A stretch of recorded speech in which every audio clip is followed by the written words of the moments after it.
This is Agriculture Today, and I'm Shelby Varner with the K-State Radio Network.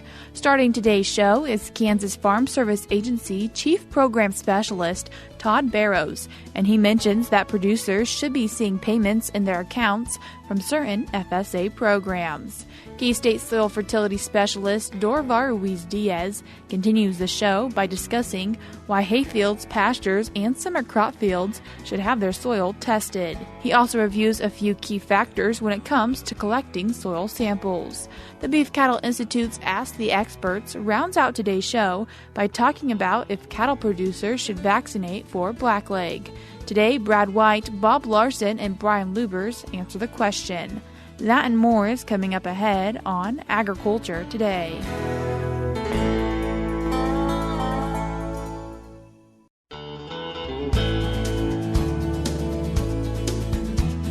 You're tuned in to Agriculture Today, and we start our Wednesday show this week with some information from the Farm Service Agency. And today we're joined with Todd Barrows, FSA Chief Program Specialist. Todd, thanks for joining us today. Hi, Shelby. It's always great to be back with you and our fellow listeners across our state and back with the producers and the backbone of rural America. Feels like maybe fall has finally arrived with cooler temperatures. Fall harvest continuing across our state, and wheat seeding is continuing to make progress.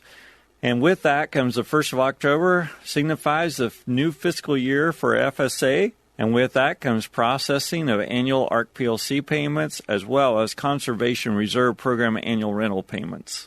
And often we think about payments, they're a good thing for farmers. And so what are payments doing right now? Well, I wanted to kind of give you a rundown and kind of let our listeners know where we're at. So start off by talking about the Conservation Reserve Program annual rental payments.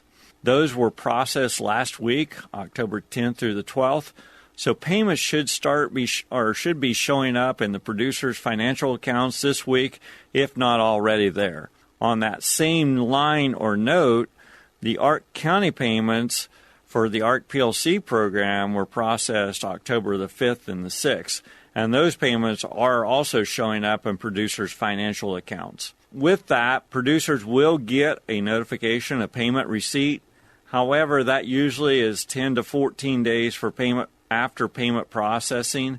So also, I wanted to let producers know if they did elect to enroll in the Price Loss Coverage Program or PLC part of ARC PLC, there was no payments earned under that program for the 2022 program year. And ARC PLC payments, we're always paying a year in the rear, and so those are the payments that went out this last week. One thing also I kind of wanted to mention, just an interesting fact when we're talking about the ARC PLC payments, is Kansas topped the nation for ARC PLC payments and dollar amounts issued for the 2022 program year. While that is not necessarily a good thing, it amplifies or tells the story well for the amount of suffering of crop loss that our producers experienced in Kansas during the 2022 crop year due to widespread drought conditions. With the county average yields being so low, even though the grain market was strong during the marketing year, it still triggered many commodity payments for different commodities and counties across our state. And for those payments, are producers probably just going to see it in their account, or are they going to get a physical check? They're going to see them in their account because of the direct deposit, but they will get then a physical receipt. Usually takes about 10 to 14 days after processing for that to come through the mail. And some other programs through the FSA is the Pandemic Assistance Revenue Program, or PARP, or the Emergency Relief Program, and how are those doing? Good news on that front as well, Shelby, because I know we've gotten a lot of conversation or talks about when these payments are going to be coming out, and we talked about this the last time I was here. And good news to share is the fact that the Emergency Relief Program Phase 2 payments have been issued. Those payments were issued at a 70% payment factor, and that was the last week of September is when those rolled out. And regarding the PARP programs, or Pandemic Assistance Revenue Program, that's the other side of it. Those payments will be issued very soon, as FSA is in the final stages of determining what the payment factor will be for that program as well. And since we're talking about payments, I would also like to share at the end of the September, or the last week there of September, FSA also released payments under the Emergency Livestock Relief Program, which provided additional payments to livestock producers who qualify for benefits under the 2021 and 2022 livestock forage programs. So, Shelby, if you add these program benefits all together, when we're talking about ARC PLC, or mainly I guess it would be ARC County, CRP, annual rental payments, ERP1 Phase 2, crop loss payments, and ELRP, we have dispersed approximately $131 million to Kansas producers in the last 20 days. So our offices have been busy out there. Sounds like it, and hopefully producers who qualified are happy to see some money in their account then. Absolutely. Provide them some much-needed relief to continue and make sure that they stay viable and stay in farming. And something with a emergency relief program, is there any word on the 2022 crop loss program? Yeah, another great question. We continue to wait on the 2022 crop loss program that comes under the emergency relief program umbrella. I can assure our listeners and producers out there, this is coming. We just don't have a start date yet, but I was on a call last week with the national office staff, and this topic was discussed. And while no enrollment date has been announced at this time, it was stated that they expect the Secretary of Ag to make an announcement very, very soon on this program. So I would see something, and I would expect to see something within the next few weeks. So maybe kind of keep a contact or keep an eye on your local county FSA offices then. Absolutely, and there definitely will be press releases and stuff in the media when that upcoming enrollment period will start. And Todd, a couple of reminders just for producers. The first one, a deadline coming in the middle of December. Yeah, I just wanted to throw this out there because I know we are progressing. This is the time of year of fall planting, and a lot of wheat acres are going in. Our wheat seeding is going into the fields here lately. And just a reminder that deadline is December 15th. However, with all the other things going on in the world today, just to encourage producers, as soon as they finish up planting, just a good idea to go ahead and contact their local FSA office and get in and get those crop acres reported. And loss is something that a lot of times, unfortunately, people in agriculture have to deal with, and the FSA can also be a source for helping maybe relieve a little bit of that. Absolutely, and that's the next couple reminders I wanted to address is the fact that just remind producers in the event of something happening where they suffer from a crop or a livestock loss, just a reminder, contact their local FSA service center within 30 days of when that loss becomes apparent to them, just to ensure that there's a preservation of benefit eligibility. And we just hate to see when producers miss deadlines and they miss out on much needed assistance in these times of losses. And then finally, I also wanted to mention, because there has been a date change as far as a sign-up or application with regards to the discrimination is never tolerated within USDA. And with that, new program has been announced, and it's called that Discrimination Financial Assistance Program. Just as a reminder, $2.2 billion has been made available to farmers and ranchers who have unfortunately experienced discrimination within USDA and farm loan programs. And this would be if anything happened prior to January 1st of 2021. The application deadline, again, I wanted to just bring this back up because we've talked about it in the past, but they have extended the deadline to January the 13th of 2024 to make sure producers that have suffered from this type of treatment has ample time to apply for and gather their documents and information under this program. Remember, FSA is not administering this program.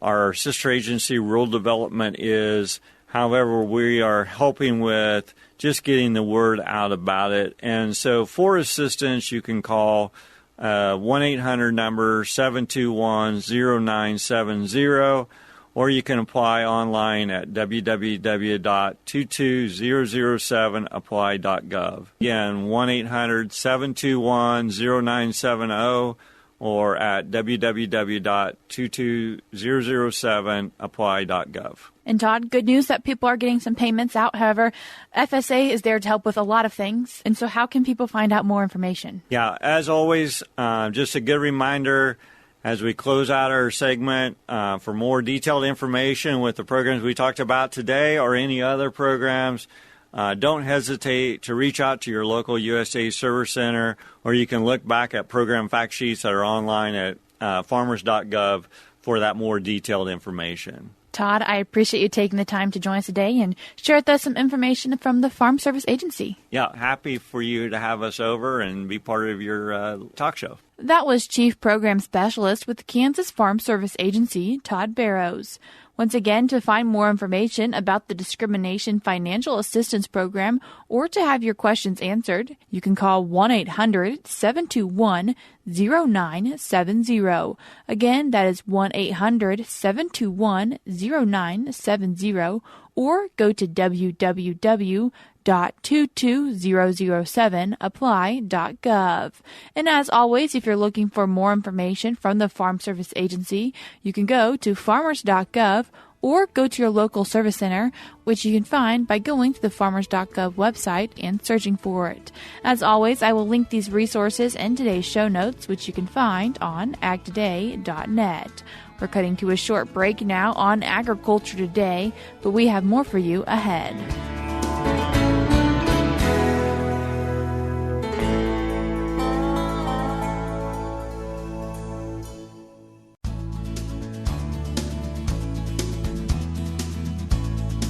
You're tuned back into Agriculture Today, and we continue our Wednesday show discussing fall soil testing for Hayfields, pastures, and summer crops. And to discuss this topic, we're joined by K-State Soil Fertility Specialist Dorivar Ruiz Diaz. Dorivar, thank you for taking the time to join us today. Thank you. So, Dorivar, first focusing on hayfields and pastures, and why is this time of year a time to do that testing? We really do have a little bit of flexibility there in terms of sampling time. Fall or either spring is a good time for sampling. However, we usually prefer to be doing sampling at this time of the year because that gives us a lot more flexibility to plan ahead, make any corrective actions that we need during the next few months before obviously the next spring season where the pastures will start to grow and need some of these nutrients. So that's one of the main advantages of fall sampling, and so we really would prefer to do that during this time of the year. And for producers who maybe tested last year, should they test again or maybe wait? How often do we need to do this sampling? And typically we recommend sampling every 3 to 4 years at minimum. And obviously, depending on the situation, in some cases we may need to sample more frequently, especially in fields where we don't have much history of nutrient that we may need to sample every 2 years, especially for nutrients like phosphorus, which can change quite a bit depending on removal of that particular pasture. So it is something that, again, we do want to have, for sure, not let more than 4 years, but as frequently as 2 years can be appropriate. And really, what can the sampling provide to the producers? Yes, and in terms of the key nutrients that we often tend to look at is phosphorus and potassium primarily. Those tend to be the most limiting factors. But something that we want to look at very closely as well is pH, and this is particularly important if we have legumes in the mix, which can be very sensitive to low pH situations. The other key point when going back to sampling time is also that if we need to make some corrective action for pH, we do need some time for that lime application to react and change that pH. And so, again, with fall sampling and in the case of needs for lime application, this will give us plenty of time before the spring. And so those are some of the key nutrients that is often good to evaluate. Of course, we can look at other nutrients as well, things like sulfur and nitrogen as well. But again, those tends to be less of a limiting factor. But again, once we have those samples, it's good to analyze for other nutrients as well. May not need to be analyzed more frequently only such as the case of P and K, but it's good to have information as well on other nutrients, things like organic matter, for example, and texture even in some cases, where we're trying to have a better assessment of the characteristic of that particular field. And Dorivar, on the mentioning of pH, real fast, that different grasses prefer different levels of pH. Yes, and that's a key point, and we mentioned, of course, legumes that tends to be the more sensitive to low pH situations, and if we are thinking about, we're talking a lot more about Hayfields and pasture, but of course alfalfa is if we are thinking about planting alfalfa next spring and we are sampling for that now, is one situation where pH is going to be very, very important. And of course for a legume like alfalfa, we want to be close to really the neutral pH, close to 7 in most situations. And again, these are situations where we're going to spend significant amount of money to establish this alfalfa, and of course we need to take care of this issue before.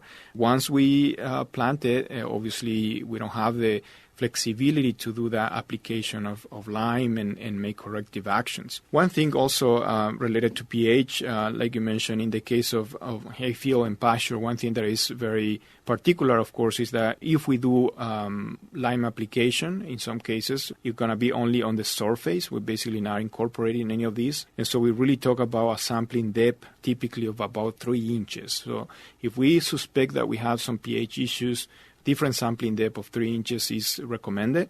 Otherwise, for other nutrients, the recommended sampling depth is going to be 6 inches following the K-State recommendations. And so this is also another thing that is important. What is the sampling depth? What is the nutrient that we are evaluating? And again, for the typical nutrients are going to be a 0 to 6 inches. If we are more interested in pH, the 0 to 3 inches is something that we should also consider. And Dorivar, when it comes to sampling, what are a few things that should really be kept in mind as they're out there in the field collecting samples? And thinking about some of these nutrients, one key factor that we need to keep in mind for sampling is really proper sample collection. And this can be a challenge with some nutrients and soil properties that can vary a lot in the field. And so here's where we need to pay attention to how we are collecting the sample, things like number of cores that we are collecting.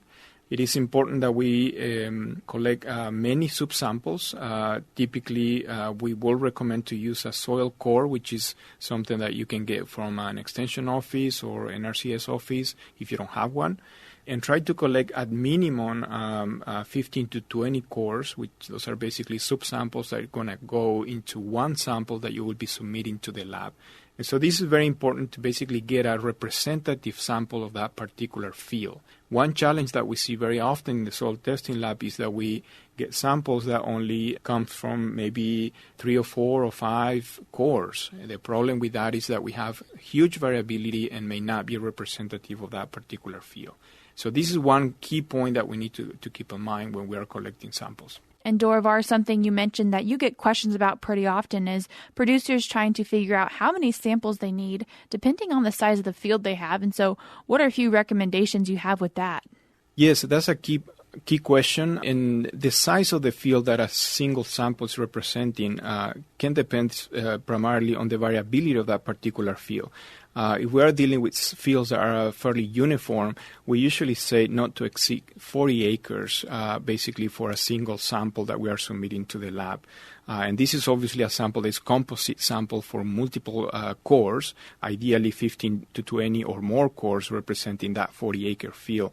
But if we have more variable fields, ideally we want to keep fields size to no more than 10 acres. And again, a lot of these will vary depending on the type of field that we're dealing with and the level of variability that we see there, things like sloping areas, previous management, and things like that will vary significantly. So essentially we need to recognize what type of variability and try to get a representative sample for that particular area that we are sending to the lab. That's a key message here. And of course, one thing that is important also, whether or not we can make some different management to parts of the field that perhaps are quite different, that maybe needs a little bit more lime or a little bit more nutrients compared to other parts of the field. And so, again, we have to make that decision based on that field variability.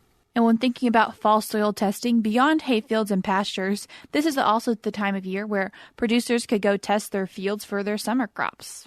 Yes, as we are essentially finishing harvesting corn and soybeans, is a good time to also do sampling for the next spring crop, actually, thinking of next year and planning that fertility program. And so similar things is a good time. As we don't have any crops standing in the field, we can collect samples. There are some things that are different for crops compared to hayfields and pastures. And some of the things that we just talk about, things like sampling depth could be different, especially if we have conventional tillage where we have the flexibility of incorporating lime, for example, in the case of crops.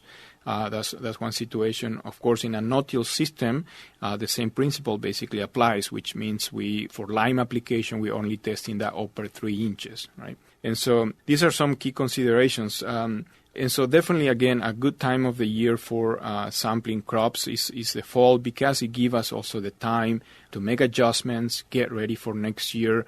If we need to do applications of immobile nutrients like phosphorus, potassium, and also lime, like I mentioned, is a good time of the year to do that. Of course, if we are thinking about crops like corn or even milo for next year, we can start to look at things like nitrogen as well. What kind of residual nitrogen maybe we have in the profile, and what we can have perhaps available for next year, especially in those drier conditions where we don't have significant potential for leaching during the next few months. Looking at mobile nutrients like nitrogen and sulfur is something that we can start to evaluate this fall and into the winter months. For people who want to find out more information about sampling and make sure they're doing it right in their field, where can they find that? Yes, we definitely recommend resources from the K-State Soil Testing Lab. We do have general recommendations in terms of sampling guidelines and also some considerations in terms of how to handle and submit samples, whether we are submitting to the K-State Lab or any other labs. Some of the principles obviously are the same. Dorivar, I appreciate you taking the time to join us today and share with us some considerations for fall soil testing. Thank you. That was Kansas State University soil fertility specialist Dorivar Ruiz Diaz. In today's show notes on agtoday.net, I will have a few different links with resources related to this topic. The first one being the article in the recent Agronomy e-update titled Fall Soil Testing of Hayfields and Pastures. You can find this link on your own by going to eupdate.agronomy.ksu.edu. At that link, you can also subscribe to their weekly agronomy e-updates. Also in the show notes will be a link to K-State's soil testing laboratory, or you can visit their website at agronomy.ksu.edu/services/soil testing. We're cutting to a short break now on Agriculture Today, but when we come back, it's this week's Beef Cattle Institute's Ask the Experts.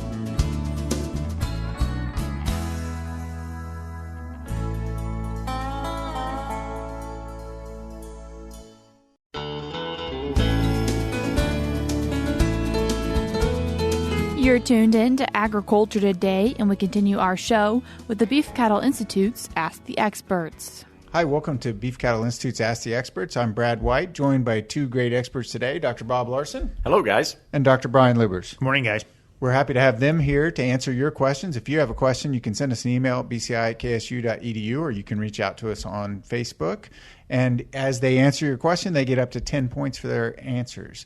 Today's question is a really good one. A lot of times as we process cattle at pregnancy test time, we're going to give them vaccinations. And this question is related to, should I give adult cows clostridial vaccines, or commonly referred to as a blackleg vaccine? Brian, I'm going to go to you first. So the should I is kind of, I'll say yes. I'm going to say yes, because I think there's very little downside. So when we think about vaccines, the common downsides would be they could have a reaction, which is possible, but pretty low likelihood. And the other downside is cost. And clostridial vaccines are so cheap. So I'm going to say yes, because if they get clostridial disease, the outcomes are typically not good. And so I think it's relatively cheap insurance, if that's the way you want to look at it, for a disease that would have some pretty serious consequences. So Brian starts out with 5 points saying, yes, we should give clostridials to adult cows. Bob?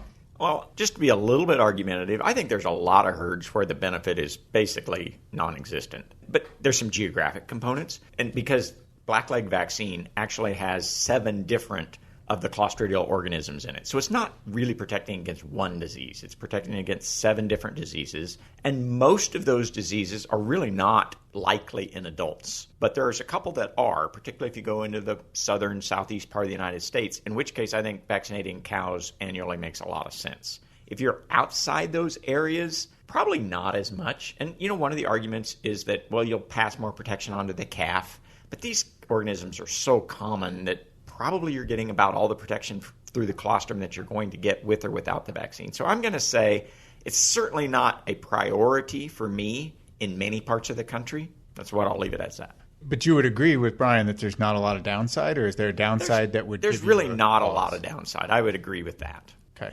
So in some areas of the country, it might be more important than others because are the diseases you're concerned about geographically based, Brian? Yeah, absolutely. I think Bob and I are both kind of struggling a little bit because it's one of those answers where is it absolutely necessary in adult cows? Probably not. But the one time it was, right? And it didn't cost you very much to do that for the 99 cows that didn't need it to protect the one cow that did. But yeah, I agree with Bob. I think, depending on my geography, it might have a higher or lower priority in my vaccine program. So you're back and forth on cows. Now let me switch it to calves. Yeah. Bob, what about calves? So that one's a lot easier answer is yes. I think this is an important vaccine to give to young calves. Agree. Yeah, they don't have like Bob said, a lot of the clostridial organisms they're ubiquitous in nature, so there is some exposure, natural type immunity, but for those young calves, and the vaccines are good, right? They do a good job of protecting animals. So for calves, yes. And is there a certain age that you would vaccinate the calves? Well, that one actually becomes a harder question again, in that the biggest risk due to blackleg, which is probably the disease we see most commonly in calves that's from these types of organisms, they can succumb and die from that disease at a pretty young age. A few weeks to a few months is really the kind of the risk period. The vaccines work best the older the calf gets. And so sometimes we put these, it's common to give a clostridial vaccine at around branding age or pasture turnout time. So that's that 1 to 3 months of age. For some of the really young ones, that may be a little bit early, but that's probably about when I would start. Okay, so you guys each have 6 points. I'm going to give you 1 point for each of these you can name. Bob said there's 7 clostridials in the vaccine.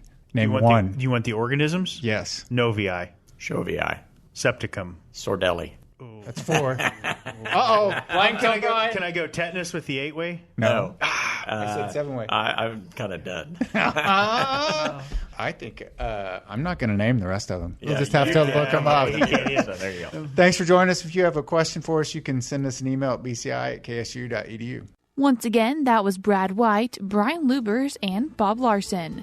That's all we have for you today on Agriculture Today, but we'll be back with more for you tomorrow.